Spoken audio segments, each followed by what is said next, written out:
welcome to the basic science class. Today we are discussing a small portion from the chapter Food for Health. Don't you all remember we celebrated the National Nutrition Week from September 1 to 7? We got awareness about the importance of eating healthy food, right? Food is the basic need of all living things, including plants and animals. We know plants can prepare their own food by the process of photosynthesis. But from where we get our food items? Yes, we depend on plants and animals for our food items. We get vegetables, eggs, milk, meat, spices, cereals, sugar, honey, oil, etc. from plants and animals. Now, tell me some of your food items. Dosa, idli sambar, chapati chicken curry, pizza, french fries, fish curry rice, avial. Okay, very good. Then let me ask, why do we have food? We feel tired and weak without food. So, food gives us energy to do work.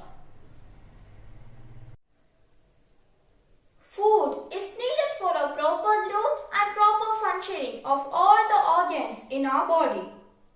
Food gives us health and immunity.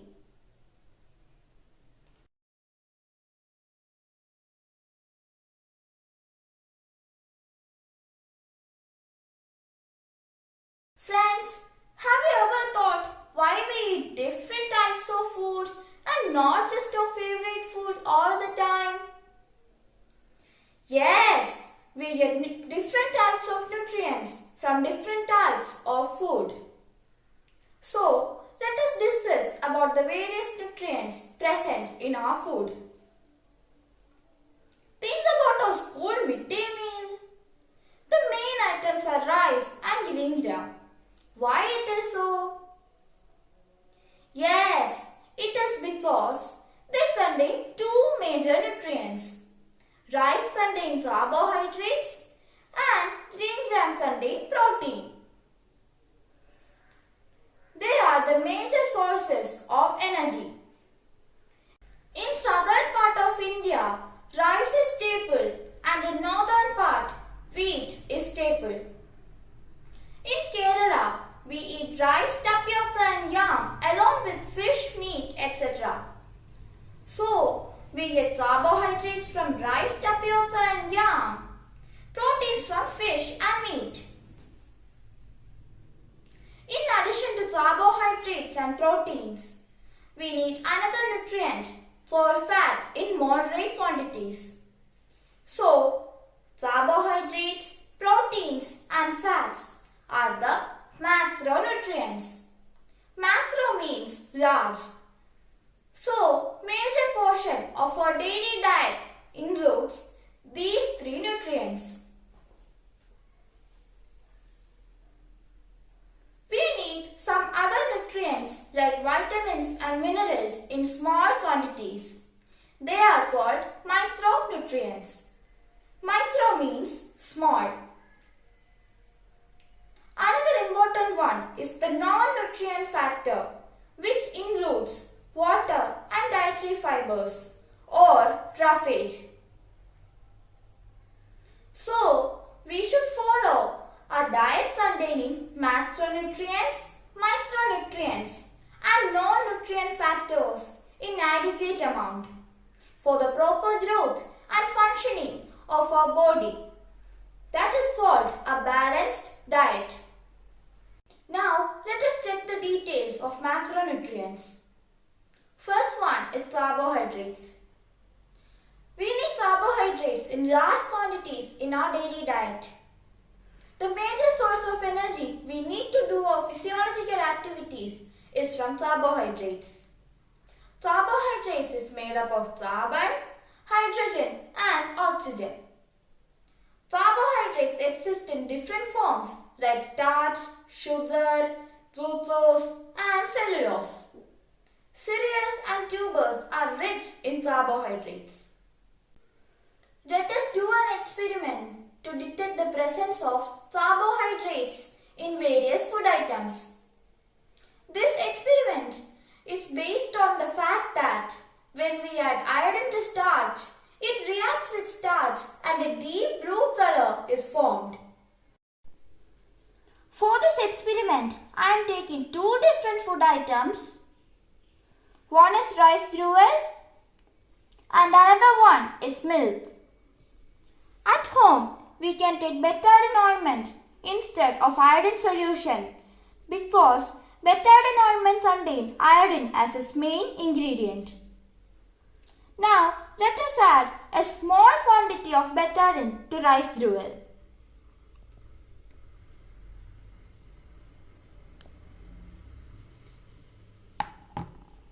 And stir it.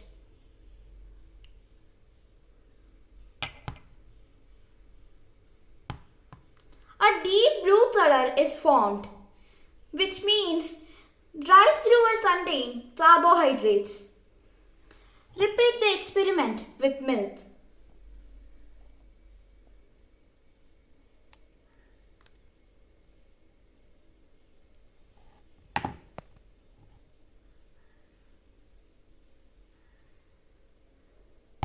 Deep blue color is not formed. That means milk does not contain carbohydrates. Conduct the experiment on more food items and record your inference in your science diary. Also, prepare a food chart of food items containing carbohydrates. Now, we can study the next macronutrient, protein. Protein produces energy in the absence of carbohydrates. Protein is a major food constituent that helps in the development and growth of our body. It helps to repair the body tissues. Protein is essential for the function of cells, hair, digestive juice, etc. in our body.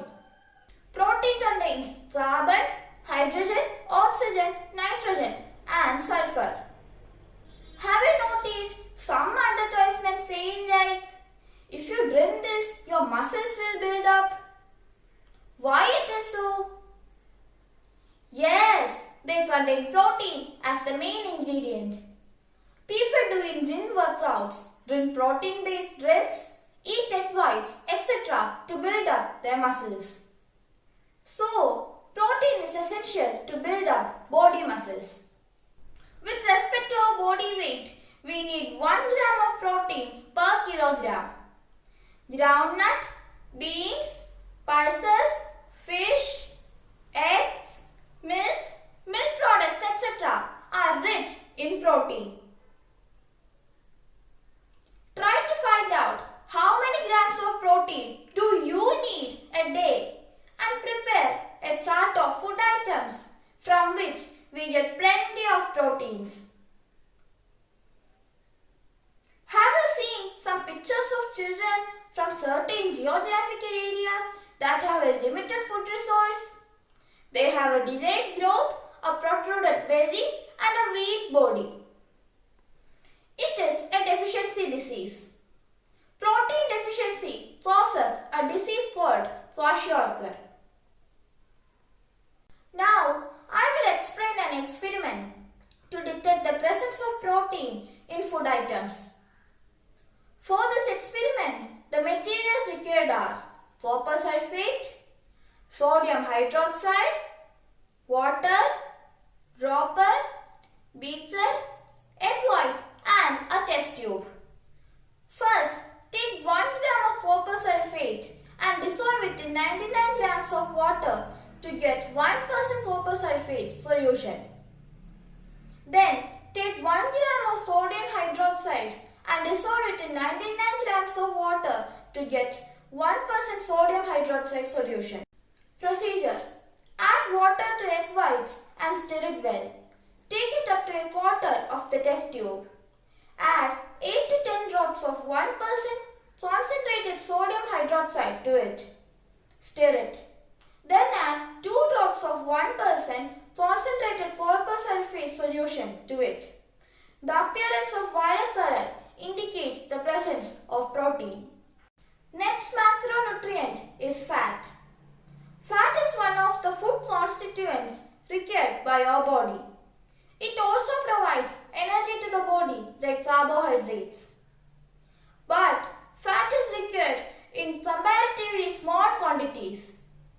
Meat, fish, eggs, milk products, different types of peas, etc. contains fat. Ghee and different edible oils are also fat. They are extracted from plants and animal products. Certain vitamins dissolve only in fat. To get these vitamins, it is essential to include fat in our diet. Now, let me ask one thing. Have you heard of people saying that their cholesterol level is high and they are controlling their diet, avoiding fried fatty food items? Cholesterol is one form of fat. Besides obtaining it from food, the body also produces cholesterol. If the level of cholesterol becomes high, it adheres to the inner walls of the blood vessels and prevents the flow of blood, which leads to cardiac diseases, stroke, which affects the brain cells, and liver diseases such as fatty liver. So, taking excess of fatty food is not advisable. We can do a simple experiment to detect the presence of fat in food items. Rub any food item on a piece of paper. Let the paper dry. If the paper is oily even after it is dried, we may conclude that the food contains fat. Here I am taking vegetable oil and lady's finger. Many of us have the doubt about the slimy texture of lady's finger. Is fat or not? Let's do the experiment. I am rubbing vegetable oil here.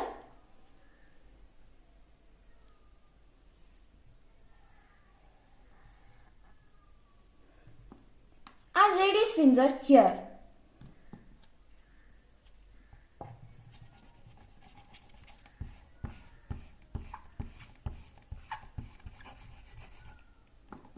Let it dry. The paper got dried now. Observe it. The vegetable oil portion is oily and the lady's finger portion is not oily. So, we can say that vegetable oil contains fat and lady's finger does not contain fat. The slimy texture of lady's finger is due to the mucilage or soluble fiber that we can digest. Now, we can discuss about the micronutrients present in our food. Vitamins and minerals are micronutrients. As I told earlier, micro means small. So, we need micronutrients in small quantities. Micronutrients are inevitable for our proper health. Their deficiency causes retardation of growth and diseases called nutrient deficiency diseases. They are needed for the smooth functioning of physiological activities, to keep our body fit and protect us against diseases.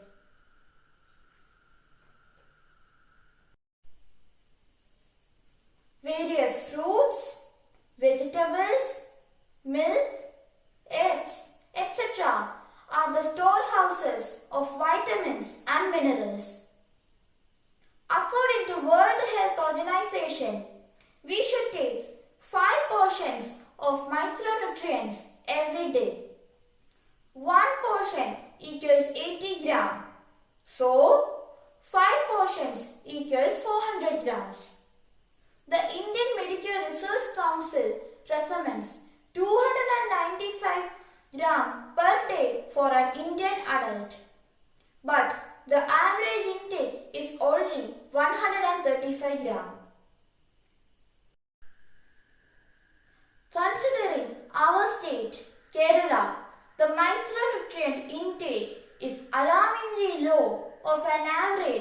of 50 gram per day. So, from today onwards, we should keep an eye on our health. Write down the fruits and vegetables you eat every day with their quantities. Tabulate it in your science diary. According to that, make necessary changes in your diet. Now, let us check the importance of various vitamins. Some are water soluble and others are fat soluble. Vitamins A, D, E and K are soluble in fat. So, we have to include moderate amount of fatty food in our diet for the proper absorption of vitamins A, D, E and K. Vitamins B and C are water soluble. Now, let us check each one in detail. Vitamin A. It is required for the health of eye, skin, hair, etc. Deficiency causes difficulty to see in dim light. This condition is called night blindness. Carrot, amaranthus, moringa leaves, taro leaves, milk products, pea leaves, liver, etc. are rich in vitamin A. Vitamin D. It is otherwise known as sunrise vitamin because vitamin D is synthesized in the body from sunlight. The best time to soak ourselves in the sun is between 10 a.m. to 3 p.m.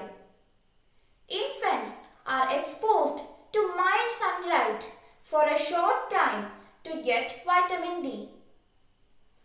Proper absorption of minerals, calcium and phosphorus take place with the help of vitamin D. So, vitamin D is required for the health of bones and teeth. Ricket is the deficiency disease caused by vitamin D deficiency. Our bones become brittle and they bend. Fractures may occur easily. Taking sun bath along with intake of milk products, egg yolks, cod liver oil, etc. is good to keep a good vitamin D level. Next one is vitamin E. Vegetable oils are rich in vitamin E. Vitamin E is required for the health of nerves and red blood cells. Next is vitamin K. It helps in the clotting of blood in wounds. Cabbage, amaranthus, cauliflower, etc. are rich in vitamin K. So, the fat-soluble vitamins are A, D, E and K. If the intake of fat in food is very low, the proper absorption of vitamins A, D, E and K will not happen. Now, we can check the water-soluble vitamins, vitamin B and C. Vitamin B is a combination of 8 vitamins. So, it is called vitamin B complex. Utilization of carbohydrates and proteins happen only with the help of vitamin B. It helps in the formation of red blood cells. Deficiency causes lesion in the mouth which leads to mouth sores. Bran of cereals, egg, milk, taro leaves, etc. are rich in vitamin B. Next, water-soluble vitamin is vitamin C. Citrus fruits like lemon, orange, etc. are rich in vitamin C. Other sources are gooseberry, papayas, moringa leaves, etc. It helps to maintain the health of skin, teeth, gum and blood cells. Scurvy is the deficiency disease caused by the deficiency of vitamin C. Pus and bleeding of gums are the symptoms. When fruits and vegetables are cooked, vitamin C in them dissolves in steam. So, it is better to cover the vessel while cooking them to avoid the loss of vitamin C with steam, as it is a water-soluble vitamin and easily dissolves in steam. Next one is the minerals. Iron, calcium, phosphorus, sodium, iodine, etc. are the minerals required for the physical and mental development of the body, health of bones and teeth, and for the various activities like synthesis of hemoglobin, proper functioning of muscles, nerves, thyroid glands, etc. So friends, today we discussed about the macro and micronutrients in our food. So read the text well, note down your doubts if any, try to do the possible experiments at home, note down your inferences. Prepare a food chart containing macro and micronutrients. Eat healthy food, do regular exercise, study well, take proper rest and stay safe. Thank you and bye-bye.